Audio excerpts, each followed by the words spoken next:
Salut, c'est Nathan et bienvenue aujourd'hui dans cette toute nouvelle vidéo. Si vous la regardez, c'est que vous êtes quelqu'un qui adore l'investissement immobilier ou vous avez au moins compris que c'est dans ce domaine que vous pouvez vraiment réussir à faire un meilleur placement et vous attendre à un bon retour sur investissement. Donc aujourd'hui, au travers de cette vidéo, nous allons nous pencher à une question qui est fondamentale, à une question qui mérite une réponse, surtout pour les novices.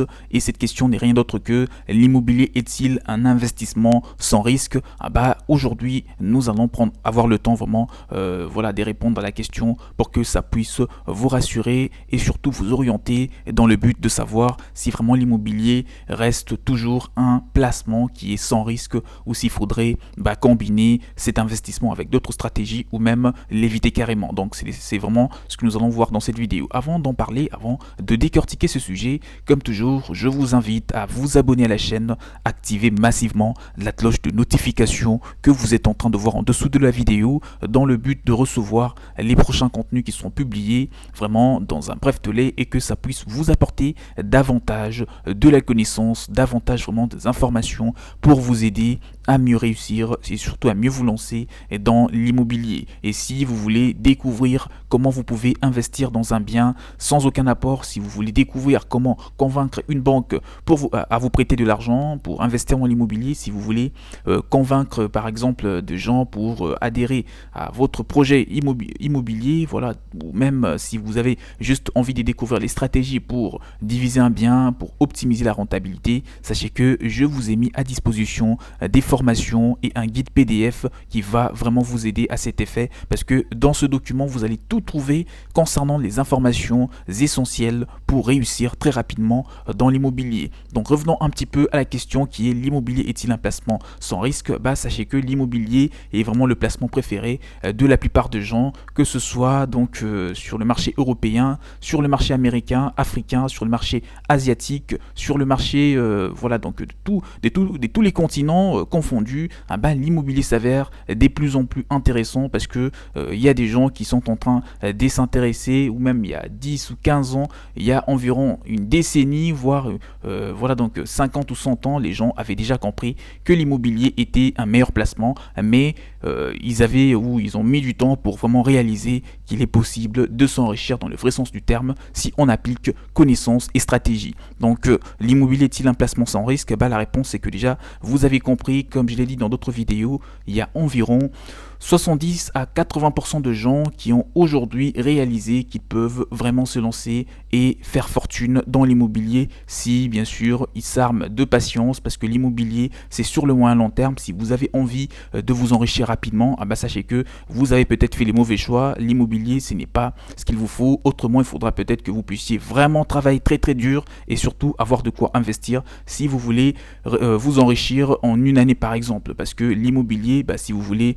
devenir millionnaire par exemple, il faudra voir entre 5 et 10 ans si vous investissez bien, si vous prenez vraiment de la peine de bien vous former, de vous entourer des personnes experts, de chercher des conseils de gauche à droite, vous pouvez en 5 ans, voire en moins de 10 ans, vous enrichir et obtenir vraiment devenir multimillionnaire, comme je peux vous donner. Il y a des exemples de personnes que je connais très bien. Alors la hausse spéculaire du prix de l'immobilier dans de nombreuses villes n'a fait que conforter en tout cas ces sentiments, parce que si je prends un exemple de Français, les Français n'aiment pas les actions parce qu'ils jugent que c'est trop risqué, et moi je suis tout à fait d'accord avec ces gens qui pensent comme cela, que ce soit pour d'autres personnes.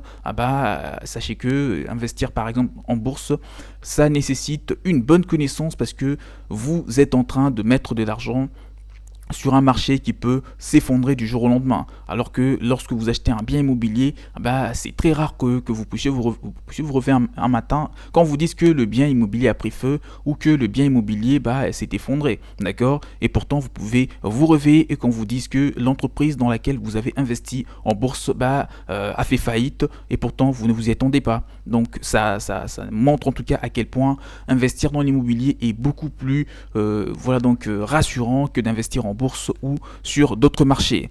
Alors, en pratique, l'investissement en action n'est pas tant risqué que cela lorsque, voilà, donc, ou dès lors que le capital est investi pour une durée importante, par exemple de plus de 10 ans, et que les actions mises dans le portefeuille forment un panier assez diversifié. Ne mettez jamais vos œufs ou tous vos œufs dans le même panier, comme le dit des grands investisseurs en bourse notamment. Vous devez vous diversifier et cette stratégie s'applique également dans l'immobilier. Vous devez acheter ou viser plusieurs clientèles à la fois. Par exemple, vous pouvez investir dans une location courte durée, vous pouvez investir dans des biens immobiliers commerciaux, des boutiques, des magasins, des entrepôts, voilà, tout ce que vous voulez. Vous pouvez investir par exemple dans tout ce qui est, voilà, donc essayez un petit peu de vous diversifier dans le but vraiment de cibler un maximum de personnes et n'est pas passer à côté d'une clientèle qui pourrait sans aucun doute vous rapporter énormément d'argent. Et historiquement, les actions parviennent par exemple à délivrer un rendement assez supérieur à celui de l'immobilier, bien que le risque soit assez élevé du côté donc de la bourse, mais les actions vous permettent de gagner bien plus d'argent et très rapidement, contrairement à se placer dans l'immobilier. Mais voilà, donc vous ne devez pas investir et vous inquiéter par la suite. Et surtout que investir en bourse lorsque vous achetez voilà, donc des actions d'une entreprise ou plusieurs actions, bah, vous n'allez pas croiser le bras. Il faut que vous puissiez faire donc un suivi derrière, il faut que vous puissiez vous former et surveiller le marché à chaque minute. Dès lors que vous sentez qu'il y a quelque chose qui ne va pas, retirez tout de suite votre argent dans le but de ne pas le regretter. Et pourtant, alors que si je le compare à l'immobilier, une fois que vous achetez un bien immobilier, une fois que vous en achetez deux, vous n'allez pas, qu'est-ce que vous allez surveiller? Moi je vois rien, il n'y a rien à surveiller. Une fois que vous le louez à des personnes, à la fin du mois, vous avez de l'argent. Tout ce qu'il faut faire, c'est de veiller vraiment au début. Il faudra que vous puissiez vous rassurer que le bien immobilier va prendre de la valeur, que vous avez investi dans une bonne zone d'habitation où vous n'aurez pas du mal à le louer par exemple ou à le revendre à un prix bien plus élevé. Donc autrement dit, le bien va prendre de la valeur parce que il y aura par exemple des infrastructures routières qui seront construites dans 10 ans. Il y aura par exemple des supermarchés, des galeries qui vont naître comme des champignons, des gratte-ciel qui vont être par exemple construits. Voilà, ce sont juste les choses sur lesquelles vous devez vous baser, des choses qui vont vous aider. Si par exemple le gouvernement a prévu de lancer 2-3 petits projets à proximité de l'endroit où vous comptez investir, forcément ça va augmenter la rentabilité. Donc vous allez vous retrouver dans 10-15 ans avec un bien immobilier que vous pourrez revendre par exemple à 50% de plus que voilà, son prix d'achat. Tout cela sont des choses à voir au début, mais aussi la qualité. Donc une fois que vous achetez un bien immobilier, tout ce que vous aurez à faire, ce sera la gestion. Déléguer quelqu'un pour qu'il puisse par exemple donner des clés, donner accès à des personnes qui voudront louer le bien immobilier à courte durée ou à longue durée, entretenir le bien. Ce sont des petites choses sur lesquelles vous allez vous baser. Voilà, c'est pas vraiment de choses, c'est pas des risques. Et pourtant, alors que si vous investissez dans la bourse, les risques peuvent parfois être vraiment énormissime.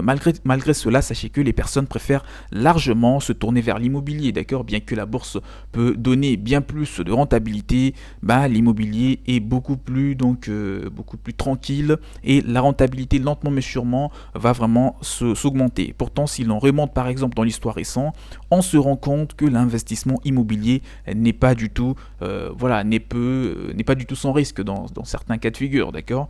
Il y a toujours de risques si par exemple vous investissez dans un bien immobilier qui vous a coûté 3 à 4 fois plus d'argent que d'habitude, vous serez stressé et surtout si vous l'avez prêté à des taux d'intérêt très élevés. Donc c'est la raison pour laquelle vous devez éviter tout cela, investir naturellement, d'accord? Veillez au taux d'intérêt si vous allez investir via un prêt immobilier. Veillez à toutes ces choses en tout cas qui pourraient très rapidement s'avérer des contraintes pour que vous ne puissiez pas évoluer dans l'immobilier. Donc vous pouvez vraiment, pour vous le dire en tout cas, en toute franchise, essayer de réduire au maximum le risque lorsque vous investissez dans l'immobilier pour que ça puisse garantir une rentabilité et une rentabilité qui va perdurer. C'est ça vraiment l'objectif. J'espère que la vidéo vous a été très utile. L'immobilier reste un placement qui est selon moi sans risque si vous prenez la peine de bien vous former et surtout de découvrir les manières qui pourront ou les façons au travers lesquelles vous pouvez investir dans l'immobilier et réduire drastiquement le risque, comme par exemple investir, comme je l'ai dit, avec des taux d'intérêt qui sont raisonnables et faibles, d'accord? Investir par exemple avec de l'argent qui vous appartient aussi, s'il n'y a pas de risque. acheter des biens immobiliers au travers des personnes qui sont professionnelles, qui sauront où vous orienter pour investir dans quelque chose de bonne qualité. Tout cela sont des choses qui pourront réduire énormément les coûts de risque et vous aider à bien bénéficier et à vite profiter de votre bien immobilier. Dites-moi dans le commentaire si vous avez des questions, de suggestions afin de vous accompagner, vous apporter des réponses claires et nettes, et je vous invite massivement à vous abonner, activer la cloche de notification que vous êtes en train de voir en dessous de la vidéo dans le but de recevoir les prochaines qui seront publiées et bénéficier de toutes les connaissances transmises au travers des vidéos. Et si vous voulez vous former, si vous êtes intéressé par la formation, parce que c'est ce qui va vous permettre de mieux vous lancer et de réussir très rapidement dans l'immobilier, vous pouvez me contacter. Mon mail, vous le trouverez dans la description en dessous de la vidéo pour vous faire bénéficier de tout ce que je vous ai mis à disposition comme formation, comme support PDF qui vont énormément vous accompagner dans l'investissement immobilier. Quant à moi, je vous dis à la prochaine. Ciao, ciao.